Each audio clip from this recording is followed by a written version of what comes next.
Bueno, buenos días, tardes. No sé en qué horario se vaya a presentar esta presentación. Yo soy el doctor Refugio Alberto Macías Vázquez, soy médico anestesiólogo, soy egresado de la Universidad de Guanajuato. Laboro en el servicio de anestesiología del Hospital General de Zacatecas.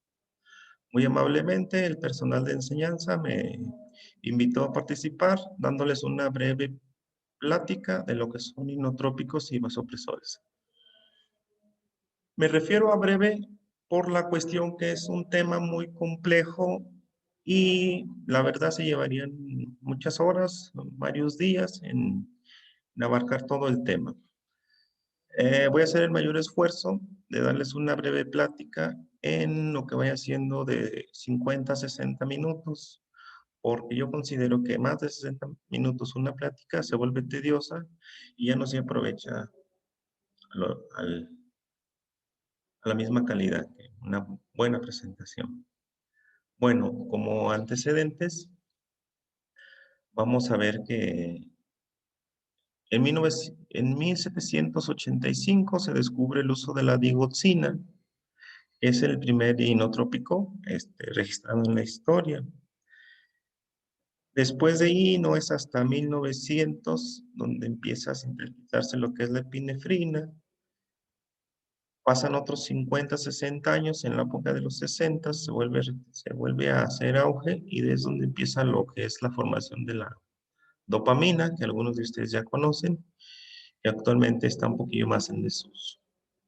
En los años 70 aparecen la dobutamina, en los 80 aparecen otros vasopresores como la milrinona, y así posteriormente hasta el pleno siglo XXI, en el año 2000, apareció un medicamento más nuevo, de los más nuevos, que es el famoso levosimendan.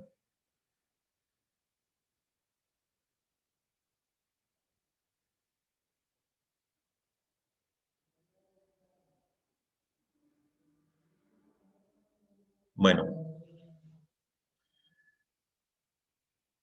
la historia clínica no queda relegada con el uso de las nuevas tecnologías, pero tampoco es una herramienta a la cual se le tenga que hacer un desprecio, ¿sí?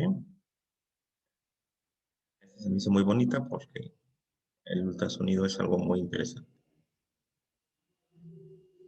Miren, esta diapositiva es una diapositiva para estar platicando con ustedes mucho tiempo. Voy a tratar de resumirlo lo más conciso posible, de una forma que sea entendible, ¿sí?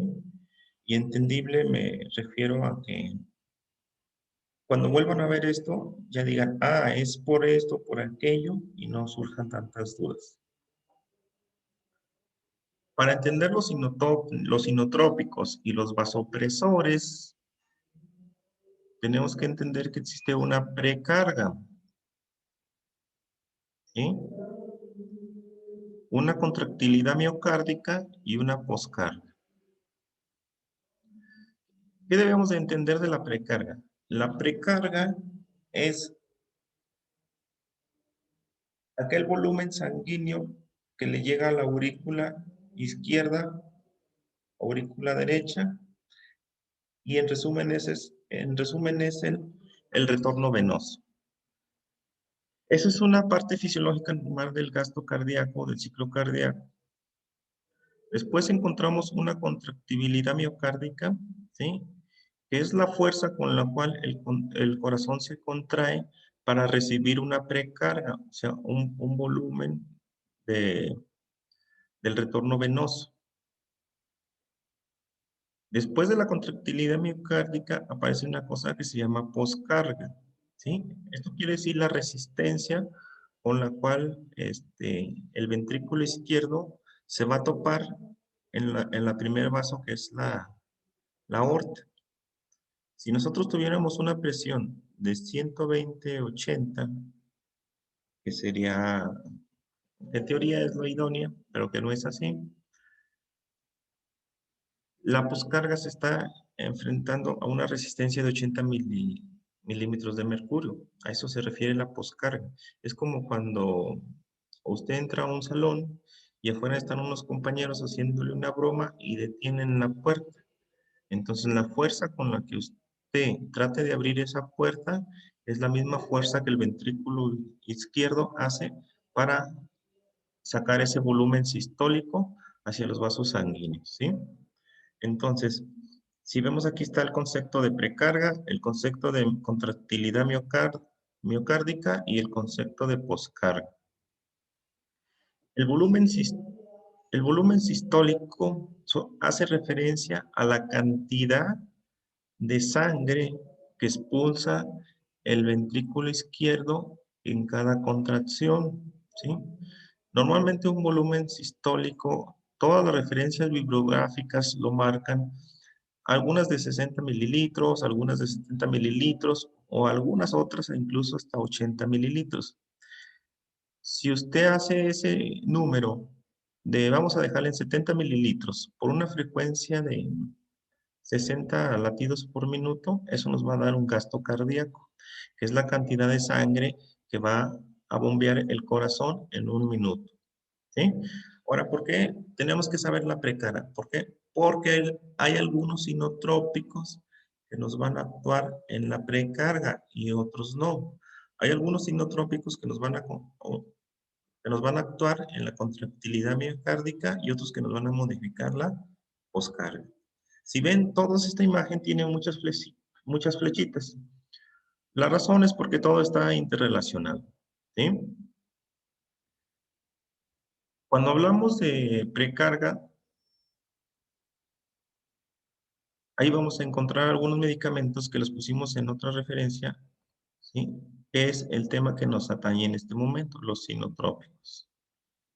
Tanto nos van a actuar en la precarga, por eso estaba esta flechita con morado para que se diferencie, y nos va a actuar en la contractilidad miocárdica.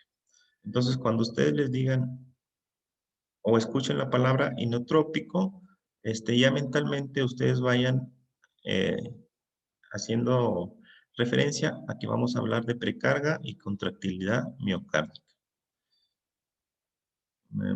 Es una plática de enfermería, si no me equivoco. Entonces, por lógica, ustedes deben de entender que cuando su médico a cargo del servicio de urgencias, terapia intensiva o quirófano, les diga, tráete 2 ámpulas de norepinefrina, automáticamente su mente se vaya a precarga, contractilidad miocárdica, porque algo está pasando ahí. La precarga, si ven aquí, nos va a influenciar sobre lo que es el volumen sistólico. Entonces recuerden, el corazón son 4 cámaras. Y esas 4 cámaras trabajan al unísono, en conjunto. ¿Para qué? Para darnos un volumen sistólico, que quedamos que era lo que nos va a dar el gasto cardíaco, ¿sí? Multiplicado por la frecuencia cardíaca, y es un gasto cardíaco aproximado dependiendo el peso o el volumen que manejemos. Vamos a dejarle de 4 a 5 litros por minuto.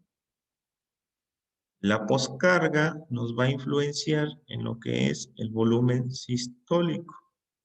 Por eso van a escuchar a ustedes a veces que dicen, es que este inotrópico nos mejoró la poscarga, lo cual nos repercutió sobre el volumen sistólico y tenemos una mejor contractilidad miocárdica, un menor esfuerzo. Nuestro paciente en el diferente estado de choque, por eso pasó esto, ¿sí? Aquí tenemos unas cosas que se llaman vasodilatadores, inotrópicos y vasopresores, ¿sí? Entonces, cada parte está colocada tratando de hacer como un esquema, como un árbol genealógico para no perdernos lo menos posible.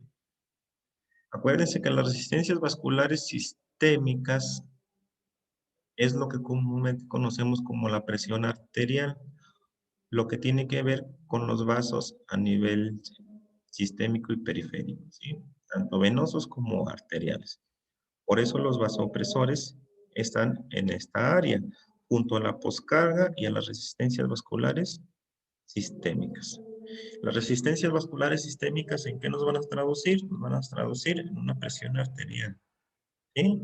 Si ustedes recuerdan, uno de los,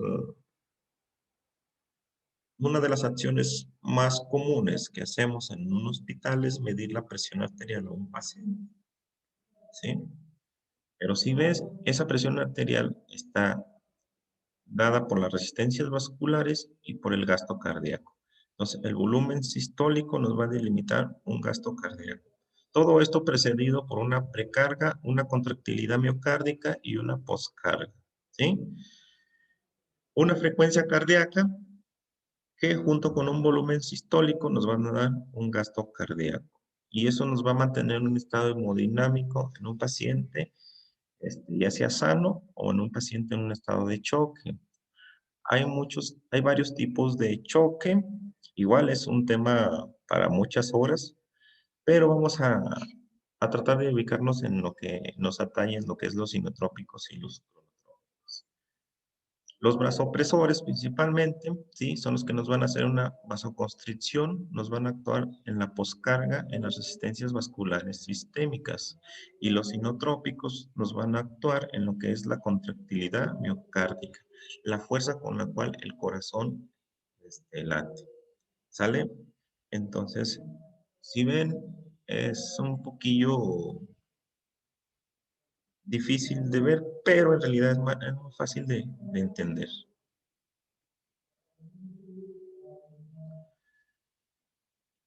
Este es un dibujo, eh, está muy fácil de entender, es lo que les decía, precarga. Precarga es la sangre que regresa del retorno venoso a la aurícula. Y eso se llama diástole.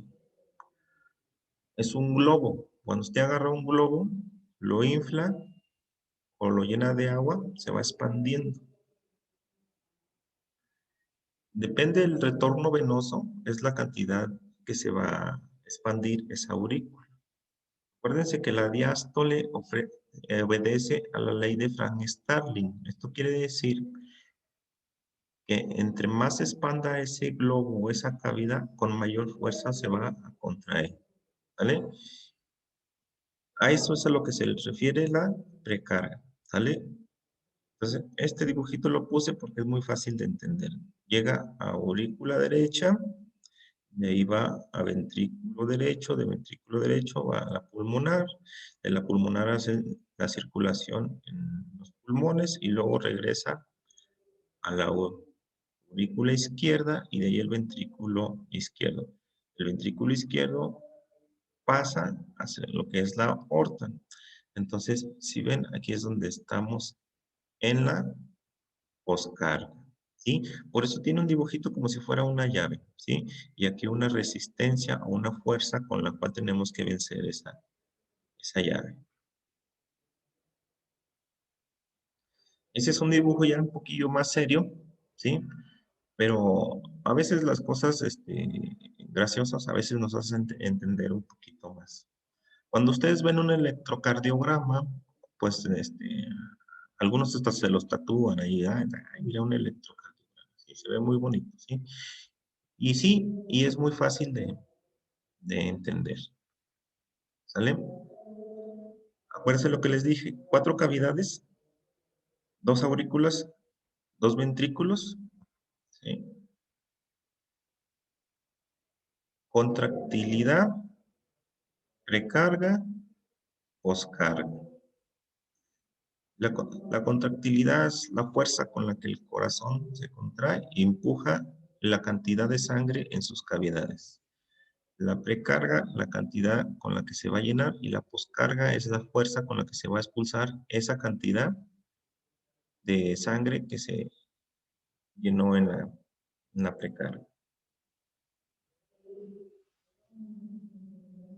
Esta diapositiva nos tiene mucho que decir. Me gustó, por eso dice que la fórmula de la vida, manténla y triunfarás. El objetivo de usar inotrópicos en un paciente es mantener una perfusión tisular. A veces pensamos que es más subirle la presión, traía 80-40, que esté en 150-100. En realidad lo que manejamos es unas presiones arteriales medias mayores de 60 y menores de 80. Con eso es suficiente para mantener un transporte de oxígeno adecuado. Acuérdense que si no hay transporte de oxígeno, el cual va a estar dado por el volumen minuto por el contenido arterial de oxígeno. Y esta es la fórmula. Eso quiere decir que si tu corazón tiene una adecuada precarga, tiene una adecuada contractilidad y tiene una adecuada poscarga, nos va a dar un gasto cardíaco que nos va a mantener un transporte de oxígeno adecuado y eso nos va a mantener una perfusión tisular. Miren, aquí está fácil, ¿eh? Acuérdense en la diapositiva pasada que dijimos precarga, ¿sí? Todo lo que llega del retorno venoso, la aurícula. Poscarga, la resistencia que enfrenta el ventrículo izquierdo a enviar ese volumen sanguíneo y el estado de contráctil, ¿sí? Aquí aparecen unas cosas que se llaman vasodilatadores, cronotrópicos, marcapasos, etcétera, ¿sí? ¿Eso qué nos va a hacer? Dar un transporte de oxígeno adecuado, que es el objetivo final para el metabolismo aeróbico, ¿sí? El metabolismo aeróbico es la pieza clave en los estados de choque, ya llámese cardiogénico, llámese distributivo, séptico o hipovolémico, ¿sí? El objetivo final es una perfusión tisular adecuada. Por eso, todas las flechitas, ¿sí ven? Desde la concentración de hemoglobina, hay que recordar que la hemoglobina es la proteína que va a transportar el oxígeno y es la que la va a liberar. Y es el oxígeno que va a ser funcional, no el oxígeno disuelto en el plasma. Si no tiene un medio de transporte, ese oxígeno no va a entrar en el metabolismo. ¿Vale? Todo eso, las resistencias vasculares periféricas, la precarga, la poscarga, la concentración de hemoglobina, la frecuencia cardíaca, el volumen sistólico, nos va a resumir en un transporte de oxígeno para una perfusión tisular adecuada.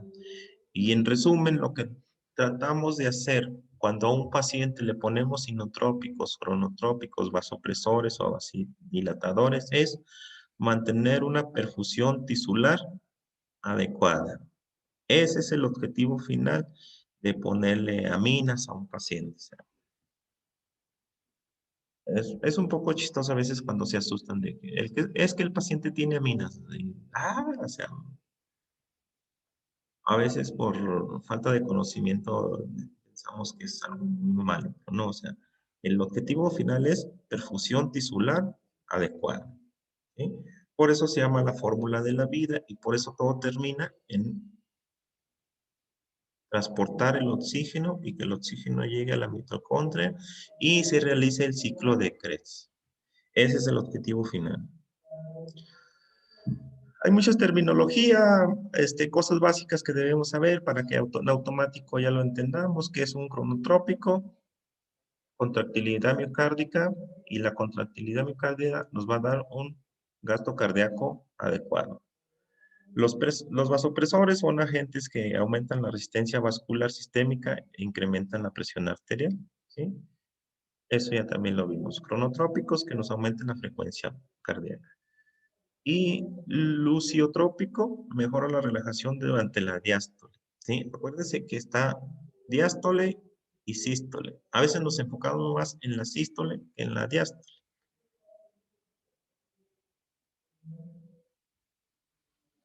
Ahora veamos. ¿Esto funciona solo? No. Todos los grandes sistemas y aparatos en el cuerpo están conectados, están relacionados íntimamente unos contra otros. Ninguno es independiente. Entonces, a veces es muy gracioso, pero el neurólogo se anda peleando con el cardiólogo porque dice que el cerebro es el mejor órgano. El cardiólogo se anda peleando con el neurólogo porque dice que el corazón es el mejor órgano. Y así, o sea, el traumatólogo se anda peleando con todo el mundo porque dice que sin huesos pues no se mueve uno. Y así, etcétera, etcétera. Entonces podemos llegar a una situación donde no nos entendamos y no lleguemos a un acuerdo. Pero la realidad es que todos los grandes sistemas y aparatos están interrelacionados. Entonces, la función miocárdica y la actividad de los inotrópicos no es independiente del sistema nervioso autónomo, ¿sí? Y dentro de ellos el sistema parasimpático y el parasimpático están relacionados, ¿sí? Unos a nivel de la médula, ¿sí? Que es donde va a estar el sistema simpático, o el sistema parasimpático a través de los grandes nervios, ¿sí? En este caso el vago es uno de los más grandes representantes del sistema parasimpático. Tienen funciones, cada uno por separado, y cada uno es igual de importante. En resumen, ningún aparato y sistema del cuerpo es independiente del otro. Todo se complementa. ¿Qué es lo que tiene el sistema nervioso? Pues es que es el responsable de algunos receptores, que son donde van a actuar nuestros inotrópicos. Por eso no se puede separar un sistema de otro, de un sistema circulatorio, un sistema nervioso. Y de entre ellos el sistema simpático va a tener un neurotransmisor. Ustedes han escuchado mucho carga norepinefrina, carga norepinefrínica. Y va a ser algo de todos los días el personal que esté en terapia intensiva, quirófano, o el área de urgencias y choque, ¿sí? En automático, la razón de la norepinefrina es porque es el principal neurotransmisor que existe en el sistema nervioso periférico. La Todos los órganos donde tenga una raíz nerviosa, ahí va a predominar la noradrenalina. Y la noradrenalina, como aquí vemos en el esquema, viene del sistema nervioso simpático, ¿sí? Para hacer neuronas a través del ganglio, donde haya receptores nicotínicos y los receptores de noradrenalina. Y de estos receptores va a haber receptores alfa y receptores beta. Cada uno de estos tiene una función específica en lo que es el mantener el gasto cardíaco, lo vamos a ver por separado, pero noradrenalina, es que tiene un efecto alfa y beta, pero el doctor la quiere para subirle la presión a una presión arterial media de 60. Es que el doctor quiere un efecto alfa. Ya vas, corres, preparas la inyección y se la administran al paciente, ¿sí? Ese es el objetivo de entender cuál es la relación entre todos los aparatos y sistemas. Acuérdense que entre una neurona y otra neurona hay una región presináptica o una sinapsis. En esa sinapsis es un mundo de sustancias químicas.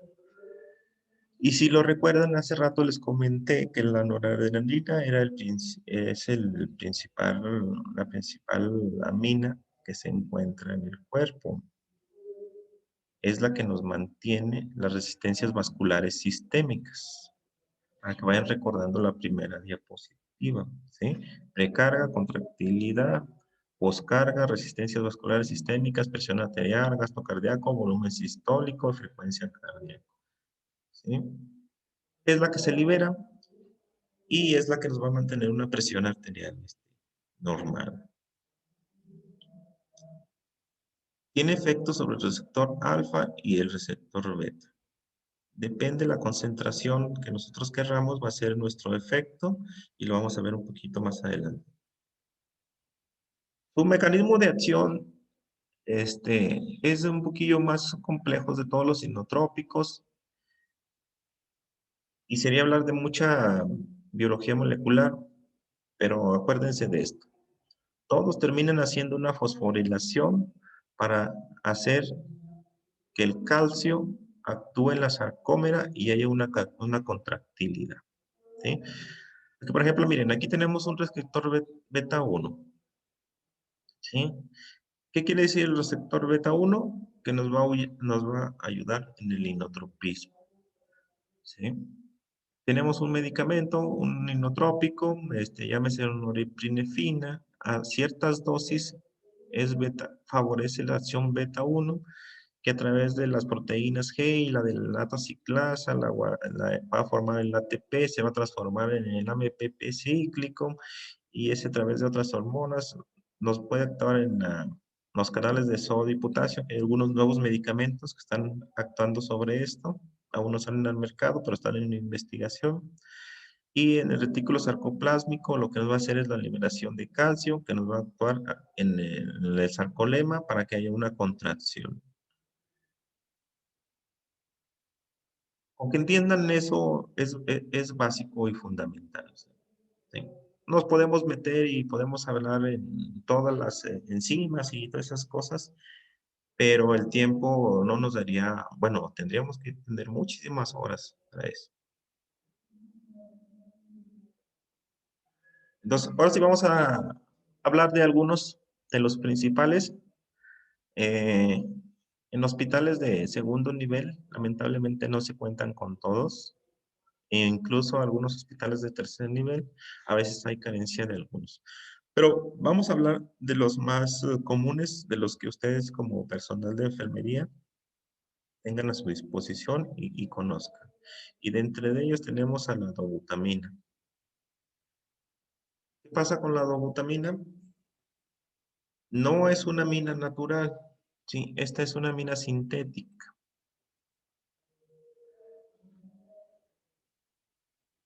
El resto de las otras sustancias sí son naturales.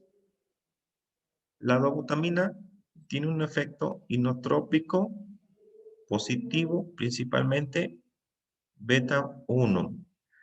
Entonces, cuando ustedes les digan dobutamina para un efecto beta 1, ya sé, el doctor quiere hacer una mejoración de la contractilidad. Acuérdense de precarga, contractilidad y poscarga, ¿sí?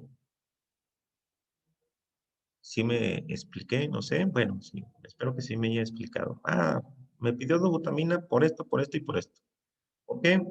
Porque va a ser un efecto beta 1, ¿eh? Y nos va a dar un efecto inotrópico. ¿Vale? Vamos a mejorar la contractilidad del miocardio. Entonces, ese medicamento está indicado para mejorar la contractilidad. Aquí tenemos otro medicamento que es la dopamina. La dopamina termina transformándose en norepinefrina. Esta es una amina natural que produce el cuerpo, ¿sí? Es derivado de la L-tirosina y por procesos de carboxilación y otros se transforma en dopamina y la dopamina va a terminar transformándose en norepinefrina y la norepinefrina va a transformándose en epinefrina. ¿Sale? La dopamina aquí, esta imagen es muy viejita. ¿Por qué? Porque nos marca un riñón.